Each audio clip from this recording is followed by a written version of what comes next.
Hello everybody and welcome to this YouTube video which is all about anxiety and learning. My name's Keri and I'm a parent coach supporting parents to build a stronger relationship with their children and to manage their emotions and behaviour. I also offer one-to-one support for managing mental health in parents and young people. So anxiety is a valid emotion and it protects us from catastrophes. It helps to keep us on our toes when we're preparing for an interview or a presentation. And so it is a valid emotion. But there's been a massive increase in anxiety and also depression as a result of the pandemic in 2020, unsurprisingly. And one of the things with anxiety is that it's a misuse or overuse of our imagination. So we start to worry about something, whatever that might be. Our attention gets focused on that, so we can't think about anything else.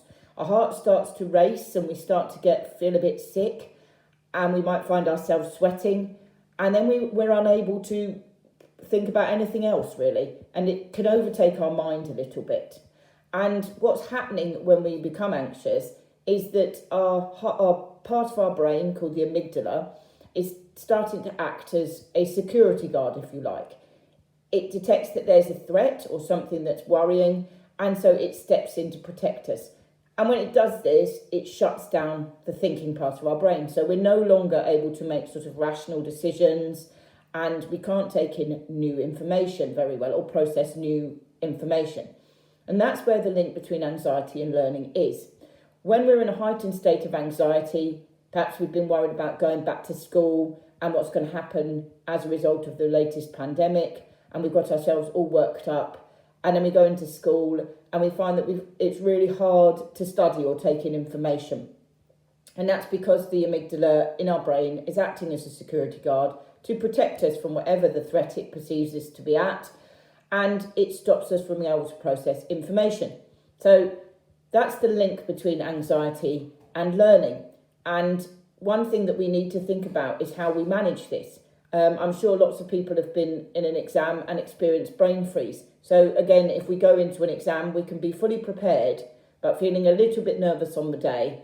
And then all of a sudden we turn the page of the book and voila, we can't remember how to answer the question, which we do full well know the answer to.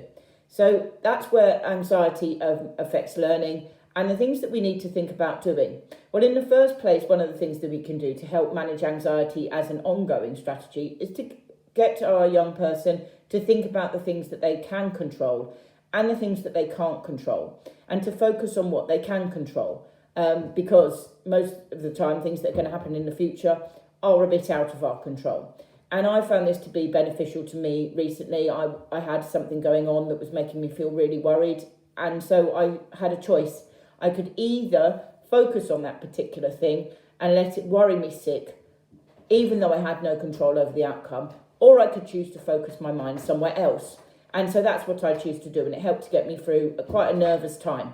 So that's one way that we can deal with anxiety. Another way is to figure out what helps us to relax, because relaxation is a really important thing for us to learn how to do. If we can start to do relaxation when we start to get a little bit worried, then it can help to keep our thinking brain active. It sends the security guard of our brain back to his office so that we're able to take in new information and process it. And of course, this helps with learning. And a technique that I used to use when I was a school nurse, or advise young people to use when I was a school nurse during exams, was to get them to shut their eyes for a couple of minutes and to try and visualise something that they liked to do or somewhere they like to be. So maybe they really enjoy going on holiday to a place in Spain, for example, and getting them to think about the fact that taking themselves off to that beach, getting them to imagine how the water feels, getting them to feel the sun on their face, just for a very short period of time, all whilst taking a few deep breaths. And after maybe 30 seconds or a minute, open their eyes again, open up their exam paper again, and by relaxing, hopefully the security officer has done his job for the day and we can now start to access the information that we already have in our brain. But on the whole, just practicing some kind of relaxation every day is really important in the management of anxiety, depression, stress, all sorts of different things.